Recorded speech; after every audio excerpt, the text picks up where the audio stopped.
Hello everyone. आज है 27 नवंबर। 27 नवंबर से जितने भी इम्पोर्टेंट करंट अफेयर्स बनते हैं उनको हम आज की वीडियो में डिस्कस करेंगे और उनसे संबंधित जो इम्पोर्टेंट पॉइंट्स हैं उनको भी डिस्कस करेंगे। तो चलिए देखते हैं पहला क्वेश्चन।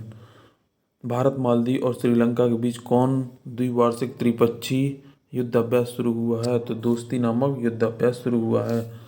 इम्पोर्टेंट पॉइंट्स देख लेते हैं। ये 15वां संस्करण है और ये 20 से 24 नवंबर तक चलेगा। और कहाँ पे होगा? ये मालदीव में होगा और ये हर 2 साल में होता है। अगला क्वेश्चन देखते हैं। किसे नाइटहुड ऑफ पार्ट गुल्फा की उपाधि से सम्मानित किया गया है? तो डॉक्टर S K सोहन राय को नाइटहुड ऑफ पार्ट गुल्फा की उपाधि से सम्मानित किया गया है। में इंपॉर्टेंट पॉइंट्स देख लेते हैं। केरल के डॉक्टर S K सोहन राय CEO और एरीज ग्रुप कंपनीज के संस्थापक हैं। व्यापक और फिल्मों में उनके मानवीय और पर्यावरण संरक्षण प्रयासों के लिए नाइट ऑफ पार्ट गुल्फा से सम्मानित होने वाले पहले भारतीय बन गए हैं। नाइट ऑफ पार्ट गुल्फा की मानद उपाधि उन्हें एनोस डोमनी 2021 में पार्ट गुल्फा के निवेश के दौरान आयोजित सम्मेलन समारोह में प्रदान की गई है।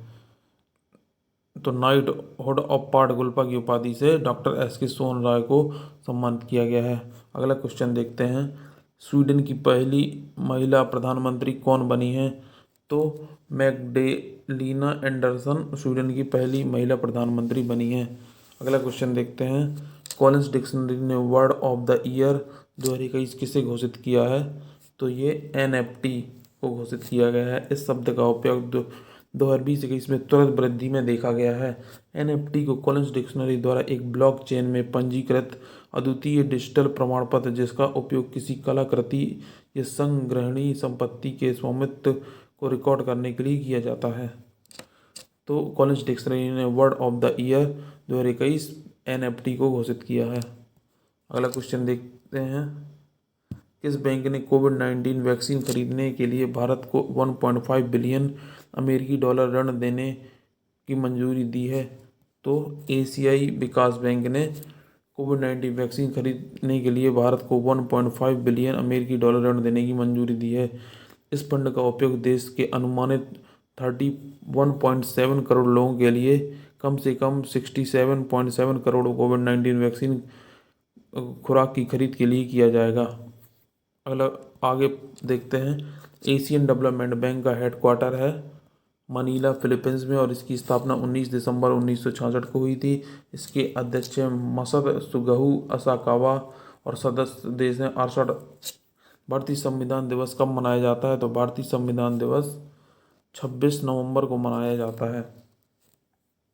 भारत भारत में देश के संविधान को अपनाने की वर्षगांठ को चिन्हित करने के लिए हर साल 26 नवंबर को संविधान दिवस मनाया जाता है। 1949 में आज ही के दिन संविधान को अपनाया गया था, जो 26 जनवरी 1950 को लागू हुआ था।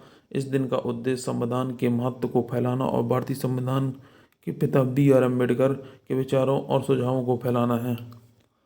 अगला क्वेश्चन देखते हैं। किसने यूपी के जेवर में नोएडा अंतर्राष्ट्रीय हवाई अड्डे की आधारशिला रखी है? तो ये हमारे PM मोदी ने रखी है। जेवर हवाई अड्डा दिल्ली राष्ट्रीय राजधानी क्षेत्र NCR में दूसरा अंतर्राष्ट्रीय हवाई अड्डा है और ये यूपी का 5वां हवाई अड्डा है। उत्तर प्रदेश अब भारत में सबसे अधिक हवाई अड्डों वाला राज्य बन गया है। हवाई अड्डे के सितंबर 2024 तक चालू होने की उम्मीद है।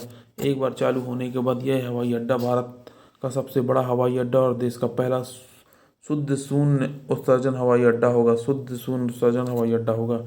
यूपी के CM योगी आदित्यनाथ और राज्यपाल आनंदीबेन पटेल, मुख्य न्यायाधीश हैं राजेंद्र बिंदल। अगला क्वेश्चन देखते हैं। किसने आपदा प्रबंधन WCDM पर 5वीं विश्व कांग्रेस का आभासी रूप से उद्घाटन किया है? तो ये राजनाथ सिंह जी ने किया है और ये 24 से 27 नवंबर तक चलेगा। कहाँ पे होगा? IIT दिल्ली में होगा। पहला WCDM 2018 में हैदराबाद में आयोजित किया गया था और इसका उद्घाटन डॉक्टर APJ अब्दुल कलाम ने किया था। WCDM की फुल फॉर्म है world Congress on disaster management.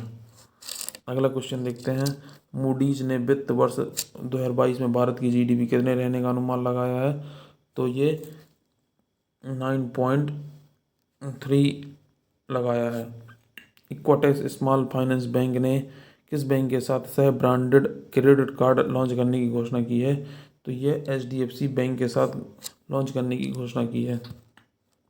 Credit card दो कैटेगरी में लिया जा सकता है। पहली श्रेणी एक्साइज क्रेडिट कार्ड है जो 25,000 रुपये से 2 लाख रुपए तक की क्रेडिट सीमा प्रदान करती है, और दूसरी श्रेणी एलिगेंस क्रेडिट कार्ड है जो 2 लाख रुपए से अधिक का क्रेडिट प्रदान करती है। इक्विटेस स्मॉल फाइनेंस बैंक लिमिटेड की स्थापना 2016 में हुई थी और इसका मुख्यालय चेन्नई तमिलनाडु में है, और इसके MD CEO है वासुदेवन पठानी नरसिम्हन।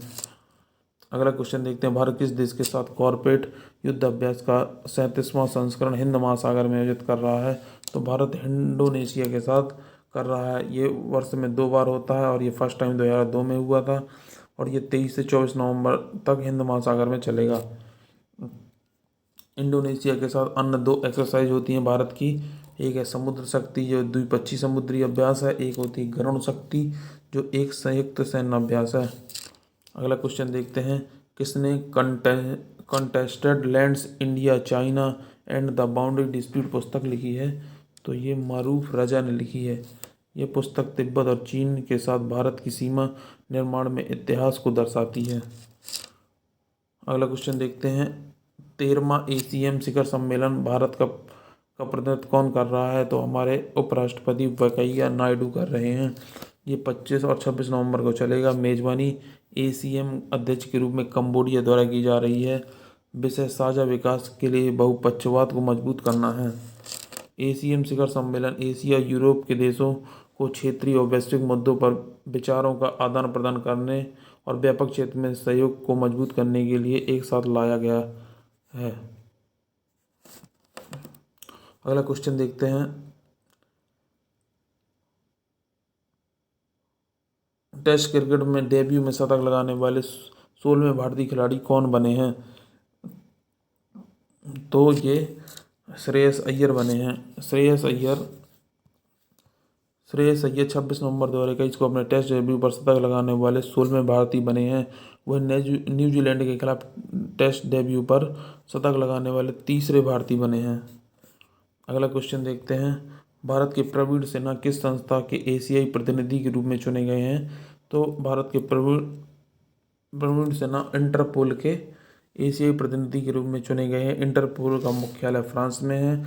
इंटरपोल अंतर्राष्ट्रीय संगठित अपराधों और आतंकवाद और साइबर अपराधों की बढ़ती संख्या से निपटने के लिए एक प्रमुख निकाय है।